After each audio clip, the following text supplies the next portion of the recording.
Hello बच्चों, क्या हाल चाल? बढ़िया हो रखे सब? तो जल्दी से पेन और कॉपी निकाल लो क्योंकि आज हम चैप्टर नंबर 2 पॉलिनोमियल्स की एक्सरसाइज 2.1 को खत्म करने वाले हैं। ठीक है, पिछली वीडियो में हमने पढ़ा था कि कांस्टेंट क्या होता है, वेरिएबल क्या होता है, अलजेब्रिक एक्सप्रेशन क्या होते हैं, पॉलिनोमियल क्या होती है, टाइप्स ऑफ पॉलिनोमियल्स कौन कौन से होते हैं और कैसे कैसे डिस्ट्रीब्यूट होते हैं, कैसे कैसे क्लासिफाई होते हैं। ठीक है, वो वीडियो जिसने नहीं देखी है वो यहां पर मैं सजेस्टेड में ऊपर आई बटन में दे दूंगा, आप वहां से क्लिक करके देख सकते हैं। ठीक है, अच्छा, लेकिन पिछली वीडियो में एक टॉपिक छूट गया था, डिग्री ऑफ द पॉलिनोमियल। अब डिग्री ऑफ द पॉलिनोमियल क्या होती है? Degree of a polynomial, degree of a polynomial. देखो, किसी भी पॉलिनोमियल में जो वेरिएबल की हाईएस्ट पावर होती है उसे कहते हैं डिग्री ऑफ द पॉलिनोमियल। क्या? The highest power of variable in a polynomial is called degree of the polynomial. किसी भी पॉलिनोमियल में जो भी वेरिएबल होगा उसकी हाईएस्ट वाली जो पावर होगी उसे क्या बोलेंगे? Degree of the polynomial. Example, अगर मैं बोलूं कि 3t-7, यहां पर जो वेरिएबल है वो क्या है? t है।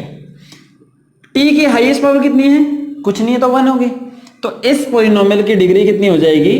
ये हो जाएगी 1। जैसे मैंने बोला 3y² - 5y + 1, ये एक पॉलिनोमियल है। इसमें y जो है वेरिएबल है, y की हाईएस्ट वाली पावर कितनी है? 2 है। तो डिग्री ऑफ द पॉलिनोमियल क्या हो जाएगी? डिग्री ऑफ द पॉलिनोमियल हो जाएगी 2। एक और एग्जांपल लेते हैं। मान लो 7x की पावर 3 - 8x² + 5x की पावर 4 + 10x की पावर 9 - 1, ये एक पॉलिनोमियल है। इस पॉलिनोमियल में वेरिएबल क्या है? x है। x की हाईएस्ट वाली पावर कौन सी है? यहाँ 2 है, यहाँ 3 है, यहाँ 2 है, यहाँ 4 है, यहाँ 9 है, यहाँ कुछ है नहीं। तो यहाँ पर हाईएस्ट पावर कितनी है? 9 है। तो डिग्री ऑफ द पॉलिनोमियल कितनी हो जाएगी? डिग्री ऑफ द पॉलिनोमियल क्या हो जाएगी? 9 हो जाएगी। ठीक है, तो किसी भी पॉलिनोमियल में जो वेरिएबल इन्वॉल्व होते हैं उसकी जो हाईएस्ट वाली पावर होती है उसे कहते हैं डिग्री ऑफ द पॉलिनोमियल। चलिए अब स्टार्ट करते हैं हम एक्सरसाइज 2.1।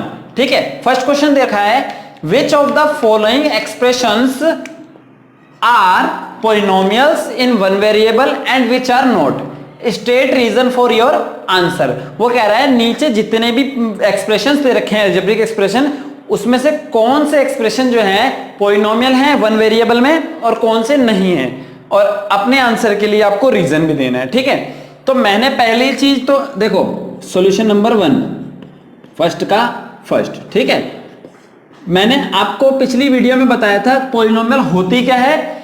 एक ऐसा अलजेब्रिक एक्सप्रेशन जिसमें वेरिएबल की पावर एक होल नंबर होती है। वेरिएबल्स की पावर क्या होती है? एक होल नंबर होती है, वो होते हैं पॉलिनोमियल्स। ठीक है, तो पहले तो हम ये चेक करेंगे क्या ये अलजेब्रिक एक्सप्रेशन पॉलिनोमियल है। देखो, ये है 4x² - 3x + 7, वेरिएबल है x, x की पावर यहां पर 2 एक होल नंबर है, यहां पर x की पावर कुछ नहीं है तो 1 होगी, ये एक होल नंबर है। तो यानी कि ये एक्सप्रेशन क्या है? ये एक्सप्रेशन एक पॉलिनोमियल है। अब वो पूछ रहे हैं क्या ये पॉलिनोमियल इन वन वेरिएबल है? वेरिएबल कितने हैं इसमें? सिर्फ एक ही है, x।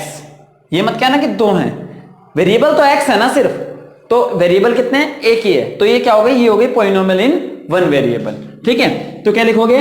Since powers of variable in above expression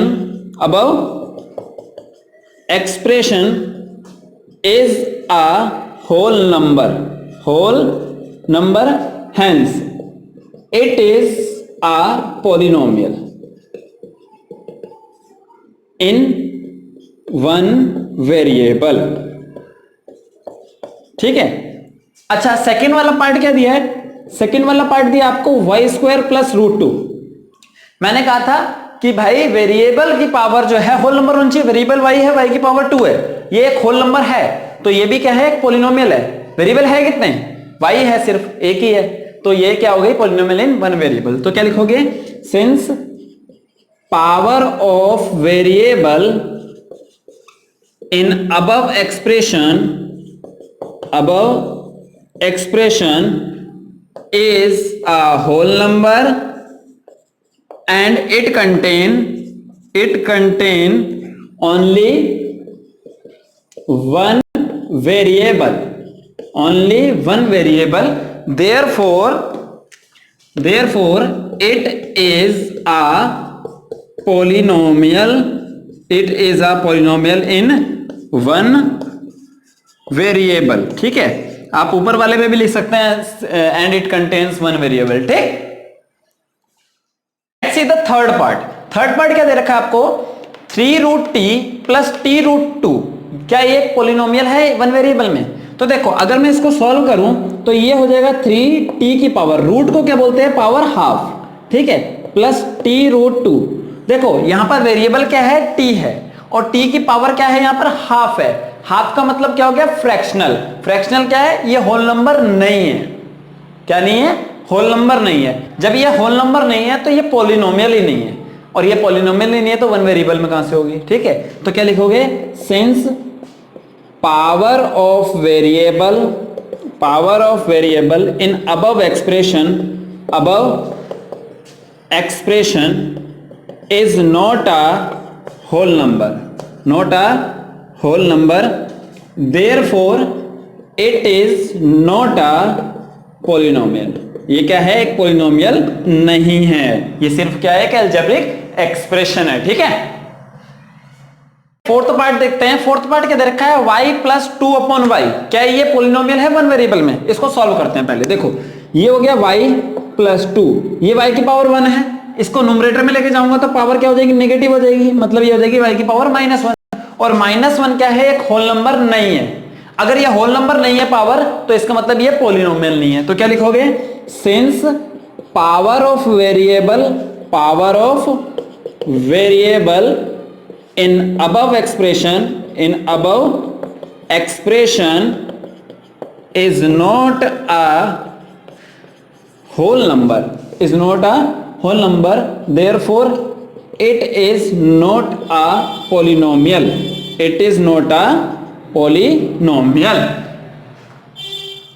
चलिए नेक्स्ट पार्ट देखते हैं। देखिए यहां पर एक आपको अलजेब्रिक एक्सप्रेशन दिया है जिसमें एक वेरिएबल है x, दूसरा है y, तीसरा है t। ठीक है, इनकी पावर 10 है, 3 है और 50 है, यानी कि तीनों की तीनों क्या है, होल नंबर्स हैं। तो यानी कि ये पॉलिनोमियल तो है। अब वो कह रहा था कि भाई ये पॉलिनोमियल इन वन वेरिएबल है या नहीं है। वेरिएबल एक x भी है, y भी है और t भी है, मतलब एक से ज्यादा वेरिएबल है। कितने वेरिएबल है, 3 वेरिएबल है। तो ये क्या है, ये है एक polynomial in 3 variables, therefore it is not a polynomial in one variable. ठीक है, तो क्या लिखोगे, since powers of variables in above expression are whole numbers and it contains 3 variables, therefore it is a polynomial in 3 variables। तो hence हम ये भी कह सकते हैं it is not a polynomial in one variable, क्योंकि उसने हमसे वन वेरिएबल में पूछा था, 3 में नहीं। ठीक है, तो हम आंसर भी किसमें देंगे, वन वेरिएबल में। तो ये वन वेरिएबल में पॉलिनोमियल नहीं है। तो ये कितने वेरिएबल में पॉलिनोमियल है, ये 3 वेरिएबल्स में पॉलिनोमियल है। ठीक है, let's see the question number second. The question number second is write the coefficients of x square in each of the following. ये 4 पार्ट दे रखे हैं आपको क्या बताना है, एक्स स्क्वायर का कोफिशिएंट बताना है इसमें। अब एक्स स्क्वायर का कोफिशिएंट का मतलब हुआ कि एक्स स्क्वायर की मल्टीप्लाई में कौन सा नंबर है। ठीक है, देखो यहां पर आपको एक्स स्क्वायर ये दिख रहा है, इसके मल्टीप्लाई में कुछ नहीं है तो क्या होगा, 1 होगा। तो हम क्या लिखेंगे, coefficient of x square equals to 1। Answer आ गया। ठीक है, सेकंड वाले में क्या है, सेकंड वाले में ये दे रखा है 2 - x² + x³ यहां पर कुछ नहीं है तो 1 होगा। तो यहां पर कोफिशिएंट ऑफ एक्स स्क्वायर क्या हो जाएगा, कोफिशिएंट ऑफ एक्स स्क्वायर। देखो एक्स स्क्वायर की मल्टीप्लाई में क्या है, 1 है, लेकिन आगे साइन भी है माइनस का, तो आप क्या लोगे, जो कोफिशिएंट लोगे वो विद साइन लोगे, यानी कि यहां पर क्या आ जाएगा -1। प्लस का कोई इफेक्ट नहीं होता इसलिए हम प्लस नहीं लेते, ठीक है। अच्छा, यहां पर एक्स स्क्वायर ये रहा, एक्स स्क्वायर मल्टीप्लाई में क्या है, π/2 है, तो कोफिशिएंट क्या हो जाएगा π/2। तो क्या लिख जाओगे, coefficient of x square is equal to π/2। This is your required answer, ठीक है। अच्छा, ये दे रखा है √2x - 1, वो पूछ रहा है कोफिशिएंट ऑफ एक्स स्क्वायर। यहां पर एक्स स्क्वायर कहीं दिख रहा है, नहीं दिख रहा।